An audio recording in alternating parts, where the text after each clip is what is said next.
Hi എല്ലാവർക്കും നമസ്കാരം. പുതിയൊരു വീഡിയോയിലേക്ക് എല്ലാവർക്കും സ്വാഗതം. ഇന്ന് നമുക്ക് വാട്ടർ മെലൺ വെച്ചിട്ട് ഈ ചൂട് സമയത്ത് കുടിക്കാൻ പറ്റിയ നല്ലൊരു ഡ്രിങ്ക് തയ്യാറാക്കാം. വാട്ടർ മെലൺ മൊയ്റ്റോ വളരെ ഈസി ആയിട്ട് തയ്യാറാക്കാൻ പറ്റുന്ന ഒരു ഡ്രിങ്കാണ്. അപ്പോൾ എങ്ങനെയാണ് ഈ വാട്ടർ മെലൺ മൊയ്റ്റോ തയ്യാറാക്കുന്നതെന്ന് നോക്കാം.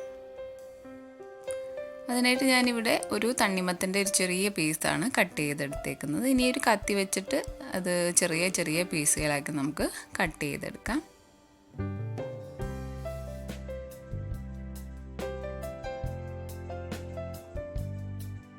തണ്ണിമത്തൻ കട്ട് ചെയ്തെടുത്ത് ഇനിയൊരു ബൗളിലേക്ക് ഇട്ട് കൊടുക്കാം.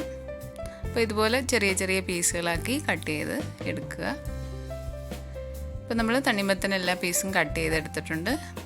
ഇനി ഇതിൽ നിന്ന് കുറച്ച് പീസ് നമുക്കൊരു ഗ്ലാസ്സിലേക്ക് ഇട്ട് കൊടുക്കാം.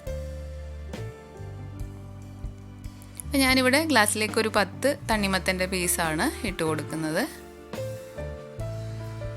അപ്പോൾ തണ്ണിമത്തൻ ഇട്ട് കൊടുത്തതിന് ശേഷം ഇതിൻ്റെ അകത്തിലേക്ക് 2 നാരങ്ങ സ്ലൈസ് ചെയ്തതും ഇട്ട് കൊടുക്കാം.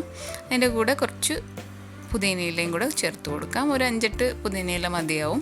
അതിൻ്റെ അകത്തിലേക്ക് നമുക്ക് ആവശ്യത്തിന് പഞ്ചസാരയും കൂടെ ചേർത്ത് കൊടുക്കാം. ഞാനിപ്പോൾ 1.5 ടീസ്പൂൺ പഞ്ചസാരയാണ് ചേർത്ത് കൊടുക്കുന്നത്. അപ്പോൾ നിങ്ങൾക്ക് മധുരം എത്രയാണോ അതനുസരിച്ച് ചേർത്ത് കൊടുക്കുക. ഇനി ഇതുപോലെ നന്നായിട്ട് ഇതുപോലെ ഒന്ന് ഉടച്ചെടുക്കണം. അപ്പോൾ ഒരു ചപ്പാത്തി പരത്തുന്ന അതിൻ്റെ പിൻഭാഗം വെച്ചിട്ട് ഇതുപോലെ ഉടച്ചെടുത്താലും മതിയാവും. അല്ലെങ്കിൽ നമ്മൾ തണ്ണിമത്തൻ നന്നായിട്ട് ജ്യൂസ് അടിച്ചെടുത്തിട്ട് അതിൻ്റെ അകത്തിലേക്ക് നാരങ്ങാനീരും പുതിനയിലയും കൂടെ നന്നായിട്ട് ഞെരടി ചേർത്തിട്ട് മിക്സ് ചെയ്തെടുത്താലും മതിയാവും. അപ്പോൾ നമ്മൾ എല്ലാം നന്നായിട്ട് ഉടച്ചെടുത്തിട്ടുണ്ട്. അപ്പോൾ നന്നായിട്ട് ജ്യൂസൊക്കെ വന്നിട്ടുണ്ട്. ഇനി ഇതിലേക്ക് നന്നായിട്ട് തണുത്ത സോഡ ഒഴിച്ചു കൊടുക്കാം. അപ്പോൾ സോഡ ഇല്ലെങ്കിൽ വെള്ളം ചേർത്ത് കൊടുത്താലും മതിയാവും. അതുപോലെ മധുരമൊക്കെ നോക്കിയിട്ട് വേണമെന്നുണ്ടെങ്കിൽ കുറച്ചുകൂടെ മധുരം ചേർത്ത് കൊടുക്കുക. ഇനി ഇതിലേക്ക് നമ്മൾ കട്ട് ചെയ്ത് വെച്ചിരിക്കുന്ന 2-3 തണ്ണിമത്തൻ്റെ പീസും കുറച്ച് പുതിനയിലയും കൂടെ ചേർത്ത് കൊടുക്കാം. ഇനി ഗാർണിഷ് ചെയ്യാൻ വേണ്ടി ഒരു തണ്ണിമത്തൻ്റെ പീസും ഒരു നാരങ്ങ കട്ട് ചെയ്തതും വെച്ച് കൊടുക്കാം. അതിൻ്റെ കൂടെ ഒരു പുതിനയിലയും കൂടെ വെച്ചിട്ട് നന്നായിട്ട് ഗാർണിഷ് ചെയ്തെടുക്കാം.